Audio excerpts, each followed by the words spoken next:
Hello friends, कैसे हैं आप सब। मैं आपका अपना मित्र एडवोकेट एस मिश्रा लीगल दर्पण चैनल में स्वागत करता हूं।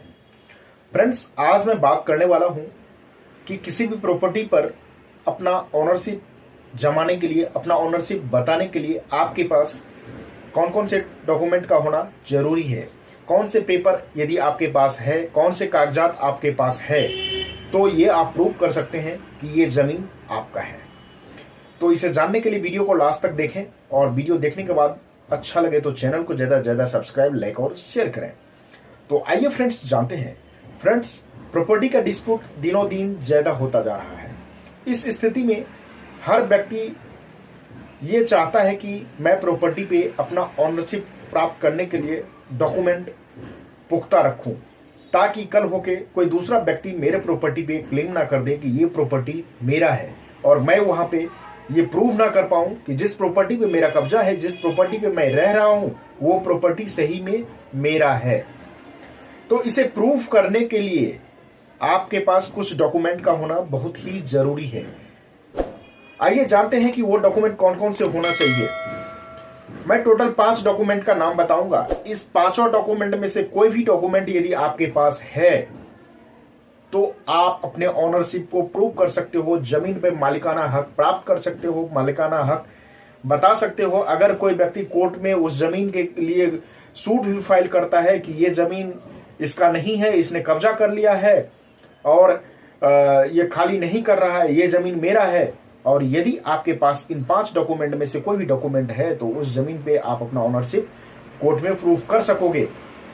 ये पेपर जो हैं, ये कागजात जो हैं, सबसे पहला कागजात आपके पास सेल डीड होनी चाहिए। दूसरी कागजात जो हैं, दूसरे डॉक्यूमेंट जो हैं सेल डीड के बाद, वो गिफ्ट डीड यदि है तो वो भी होनी चाहिए। तीसरी है रिलीज डीड, चौथा है पार्टीशन डीड, पांचवा है विल डीड। कहने का मतलब है इन कागजात में से कोई भी कागजात हैं तो आप अपने ओनरशिप को कोर्ट में प्रूफ कर सकते हो। लेकिन आइए इसे डिटेल में जानते हैं। सेल डीड क्या कहता है, गिफ्ट डीड क्या कहता है, रिलीज डीड क्या कहता है, विल डीड क्या कहता है। इनको डिटेल में जानना भी बहुत जरूरी है। वीडियो को स्किप मत कीजिएगा, पूरा वीडियो देखिए, तभी आपको कंफ्यूजन क्लियर होगा, क्योंकि सबका अपना अपना एक अलग इंपोर्टेंस है। सेल डीड का कुछ अलग इंपोर्टेंस है, रिलीज डीड का अलग है, गिफ्ट डीड का अलग है, पार्टीशन डीड का अलग है और विल डीड का अलग है। आइए जानते हैं सेल डीड क्या कहता है। जब कोई प्रॉपर्टी आप किसी से खरीदते हैं, खरीदने के बाद वहां पे सबसे पहले रजिस्ट्रार के ऑफिस में सेल डीड बनता है। सेल डीड का ही रजिस्ट्री होता है और रजिस्ट्री होने के बाद आप म्यूटेशन करा लेते हैं उस प्रॉपर्टी का, यानी दाखिल खारिज करा लेते हैं। दाखिल खारिज का मतलब आप लोगों को पता होगा। दाखिल का मतलब होता है कि जिसने जमीन खरीदा है उसका नाम उस रजिस्टर में दर्ज हो जाता है, और खारिज का मतलब होता है जिसने बेचा है उसका नाम वहां से हट जाता है, वहां से हटा दिया जाता है, खारिज कर दिया जाता है। तो दाखिल खारिज का मतलब ये हुआ। तो सेल डीड के थ्रू यदि आप कोई भी प्रॉपर्टी लेते हैं तो आपको वो सेल डीड बना के उसको रजिस्टर कराना पड़ता है। रजिस्टर कराने के बाद उसका दाखिल खारिज कराना पड़ता है, फिर प्रॉपर्टी का ओनरशिप आपको प्राप्त हो जाता है, फिर उसके रियल ओनर आप बन जाते हैं। तो सेल डीड होना चाहिए। यदि आपको प्रॉपर्टी सेल डीड के थ्रू नहीं मिला है, आपने कोई प्रॉपर्टी खरीदा नहीं है, किसी अन्य व्यक्ति के द्वारा आपको कोई भी प्रॉपर्टी दान में मिला है, यानी किसी ने गिफ्ट दिया है, तो गिफ्ट देने के साथ साथ आपको उसी समय उस प्रॉपर्टी का गिफ्ट डीड बना लेना चाहिए। गिफ्ट डीड यदि आप उस प्रॉपर्टी का बना लेते हैं और उस गिफ्ट डीड को यदि आप रजिस्टर्ड करवा लेते हैं तो आप उस प्रॉपर्टी का रियल ओनर बन जाते हैं। रजिस्टर कराने के बाद चाहे तो आप उस गिफ्ट डीड का म्यूटेशन भी करा सकते हैं, दाखिल खारिज भी करा सकते हैं अपने नाम से, फिर प्रॉपर्टी का आप रियल ओनर बन जाते हैं। तो चाहे तो आपके पास सेल डीड है फिर भी ठीक है, सेल डीड नहीं है तो गिफ्ट डीड होना चाहिए। गिफ्ट डीड रजिस्टर्ड होता है, अच्छा रहता है, फिर आप म्यूटेशन भी करा के अपने नाम से दाखिल खारिज करवा लेते हैं, रियल ओनरशिप आपको मिल जाता है। तो सेल डीड और गिफ्ट डीड हो गया। अब तीसरा बात करते हैं हम रिलीज डीड का। रिलीज डीड क्या कहता है?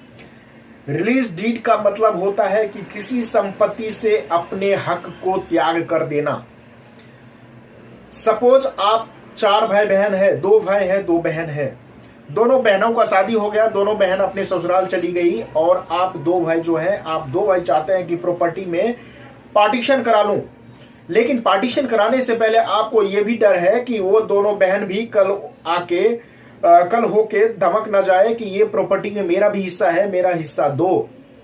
तो इसीलिए बहनों को भी आपस में बैठा के, और यदि उसको हिस्सा लेना है तो कोई बात नहीं, यदि हिस्सा नहीं लेना है, उनको अपने हिस्सा का त्याग करना है, तो एक रिलीज डीड बना लेना चाहिए जिसपे उस बहन का भी साइन होगा और जिसको वो प्रॉपर्टी में दे रहे हैं, मतलब अपना हक त्याग करके दोनों भाइयों को दे रहे हैं, उनका भी साइन होना चाहिए।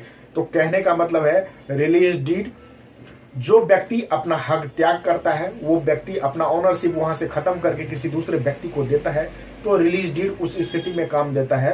तो रिलीज डीड भी आपके पास यदि हो तो सही है, या नहीं फिर आप 2 भाई ही हैं या दोनों भाई आपस में पार्टीशन कर रहे हैं, तो रिलीज डीड की कोई आवश्यकता वहां पे नहीं होती है। अब अगली बात आती है पार्टीशन डीड। जब आप सभी भाइयों में प्रॉपर्टी का डिस्ट्रीब्यूशन करते हैं, प्रॉपर्टी का पार्टीशन करते हैं, पार्टीशन करने के बाद आप क्या करते हैं कि आपको पार्टीशन डीड बना लेना चाहिए, क्योंकि पार्टीशन डीड ये कहता है कि ये प्रॉपर्टी का हमने पार्टीशन कर लिया है। आप पार्टीशन डीड यदि नहीं बनाते हैं, प्रॉपर्टी को मौखिक तरीके से आपस में बांट लेते हैं और दूसरा भाई जो है वो चाहता, कल होके सिविल कोर्ट में चल जाता है और सूट डाल देता है कि इसने अवैध कब्जा कर लिया है, अवैध तरीके से इसने मेरे संपत्ति पे हक जमा लिया है, कोई पार्टीशन नहीं हुआ है, आपके पास डॉक्यूमेंट नहीं रहेगा, तो आप वहां पे अपने ऑनरशिप को प्रूफ नहीं कर पाओगे। इसीलिए जब कभी भी आप प्रॉपर्टी का पार्टीशन करें तो पार्टीशन करते समय आप एक पार्टीशन डीड बना लें और पार्टीशन डीड बना के रख लें अपने पास, ताकि आप उस प्रॉपर्टी को प्रमाणित कर सकें, अपना ऑनरशिप वहां पे जमा सके, अपने ऑनरशिप को प्रूव कर सके, चाहे तो सेल डीड या गिफ्ट डीड। फिर यदि कोई हक त्याग कर रहा है तो रिलीज डीड भी होनी चाहिए, और संपत्ति का यदि आप बंटवारा कर रहे हैं तो पार्टीशन डीड भी होनी चाहिए। अब लास्ट जो है, लास्ट है विल डीड।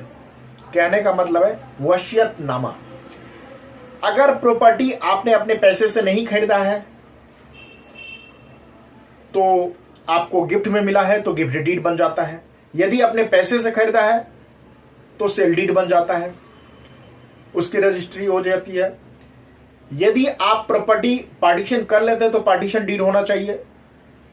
सभी भाई बहन में कोई अपना हक त्याग कर रहा है तो रिलीज डीड चाहिए। अब लास्ट में आता है विल डीड। विल डीड ये प्रमाणित करता है कि ये प्रॉपर्टी जो है आप ना तो खरीदे हैं, ना ही आपको दान में मिला है, ना ही किसी ने अपना हक त्याग करके आपको संपूर्ण प्रॉपर्टी दे दिया है, ना ही उस प्रॉपर्टी का आपने पार्टीशन किया है। आपको ये प्रॉपर्टी जो है अपने पिता के द्वारा या किसी अन्य व्यक्ति के द्वारा वसीयत के थ्रू दिया गया है। उस व्यक्ति का आप देखभाल करते थे, जब वो बूढ़े हो गए उनका आप सेवा करते थे, या जिस किसी भी प्रकार से उस व्यक्ति ने अपना प्रॉपर्टी जो है आपको विल डीड के थ्रू वसीयत बना के दे दिया है, तो उस स्थिति में विल डीड बनता है। आप लोगों को पता होगा कि वसीयत जो है एक प्लेन पेपर पे भी व्यक्ति बना सकता है, कोई स्टाम्प पेपर की जरूरत नहीं पड़ती है। प्लेन पेपर पे जितना जो प्रॉपर्टी है, जिस उसका डिटेल है वो लिख के उस प्रॉपर्टी को लोग वसीयत कर सकता है। वसीयत यदि आप रजिस्टर करा लेते हैं तो उसका वेट बढ़ जाता है, वैल्यू बढ़ जाता है। कल होके यदि कोई कोर्ट में चैलेंज भी करता है उस वसीयत को तो वो प्रूव नहीं कर पाएगा, मुश्किल होगा प्रूव करना। लेकिन यदि वसीयत अनरजिस्टर्ड होता है तो उसको प्रूव करना मुश्किल नहीं होता है। तो इसीलिए ये भी याद रखें कि जब कभी भी विल बनाए तो आप उस विल डीड का रजिस्ट्री करवा लें, उसको रजिस्टर्ड करवा लें एसडीएम कोर्ट में जाके। तो कहने का मतलब है कि किसी भी जमीन पर यदि आप अपना ऑनरशिप प्रूव करना चाहते हैं, आप अपना मालिकाना हक जमाना चाहते हैं, मालिकाना हक वहां पे साबित करना चाहते हैं, तो आपके पास चाहे तो सेल डीड होनी चाहिए, या नहीं तो गिफ्ट डीड होनी चाहिए, या नहीं तो आपको किसी व्यक्ति ने अपना हक त्याग करके आपको दे दिया है तो रिलीज डीड भी वहां पे चाहिए। पार्टीशन आपने किया है तो पार्टीशन डीड भी आपके पास होना चाहिए, या फिर यदि आपको प्रॉपर्टी वसीयत में मिला है तो विल डीड होना चाहिए। यदि इन कागजों में से कोई भी पेपर आपके पास है, तो आप अपना मालिकाना हक कोर्ट में इजी वे में प्रूफ कर सकते हैं। आपको किसी भी प्रकार का डर नहीं लगा रहेगा कि कल होके कोई व्यक्ति मेरे प्रॉपर्टी पे क्लेम कर देगा। फ्रेंड्स, जानकारी कैसा लगा आप मुझे कमेंट करके जरूर बताइएगा। यदि कोई कंफ्यूजन हो तो आप मुझे कमेंट कीजिए, उसका रिप्लाई देने का कोशिश करूंगा। आज तक के लिए फ्रेंड्स इतना ही, फिर मिलते हैं नेक्स्ट वीडियो में। तब तक के लिए धन्यवाद।